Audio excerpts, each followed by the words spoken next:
ప్రియమైన సహోదరి సహోదరుడా, ప్రభువైన యేసుక్రీస్తు వారి నామం పేరిట మీ అందరికీ శుభవందనాలు. ఈ ఉదయకాలము పరిశుద్ధ గ్రంథంలో నుంచి దావీదు కీర్తనలు 130వ కీర్తన 4వ వచనాన్ని ధ్యానాంశముగా తీసుకుందాం. అయినను జనులు నీ యందు భయభక్తులు నిలుపునట్లు నీ యొద్ద క్షమాపణ దొరుకును. ప్రియ సహోదరి సహోదరుడా, దావీదు దేవుని సన్నిధిలో ప్రార్థన చేస్తున్నాడు.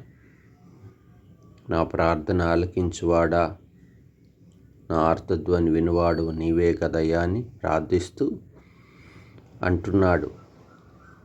దేవా, నీ ఎదుట ఎవరు నిలవగలరు? నీవు గనక కనిపెట్టి చూస్తే అన్నీ కూడా దోషములే కదా మనుష్యునిలో. ప్రభువా, అయ్యా, మరి అయినను నీ వద్ద పాపక్షమాపణ దొరుకునంటున్నాడు. నిజంగా దేవుని దగ్గర దొరికే అద్భుతమైన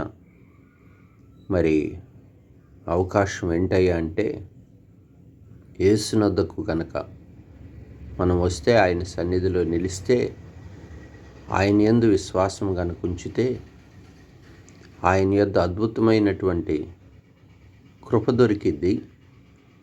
రెండవది, ఆయన యొద్ద సంపూర్ణమైన విమోచన దొరికిద్ది.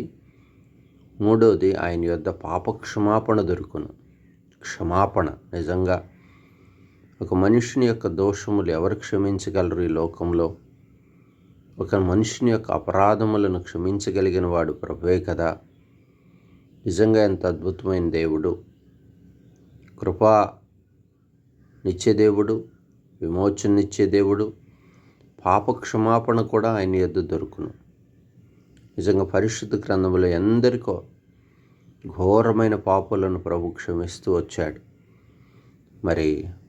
చూడుము సహోదరి, ఒక వేశ్య రాహాబు యేసునందు విశ్వాసం ఉంచి ఆయన సన్నిధికి వచ్చినప్పుడు ఆమె దోషములన్నీ క్షమించబడి ఆమె ఇంటి వారికి రక్షణ దొరికింది. ఆయన యొద్దకు వస్తే రక్షణ దొరికింది. ఆయన యొద్దకు వస్తే కృప దొరికింది. ఆయన యొద్దకు వస్తే సంపూర్ణమైన విమోచన దొరికింది. పాపాత్మురాలైనటువంటి స్త్రీ యేసుప్రభు యొద్దకు వచ్చినప్పుడు ఉన్నవారందరూ కూడా ఎవరు కూడా రాయి విసరటానికి అవకాశం లేదు. ఎందుకనగా వారిలో పాపం చేయని వాడు ఒక్కడు కూడా లేడు. ఆమె పాపములు కూడా ప్రభు క్షమించాడు. ఘోరమైన వ్యభిచారం పాపాత్మరాలైన స్త్రీని కూడా క్షమిస్తూ వచ్చాడు. వేశ్యలను క్షమించాడు.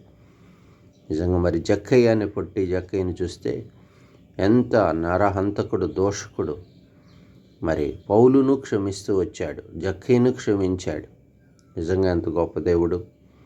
అవును కదా, మన జీవితాల్లో కూడా ప్రభువు ఆయన యొద్ద కొనుకు వస్తే ప్రియుడా, ఆయనకు దూరంగా ఉంటున్నావేమో, ఆయన సన్నిధికి గనుక వస్తే ఆయన ఏం చేస్తాడంటే పాపములను క్షమిస్తాడు.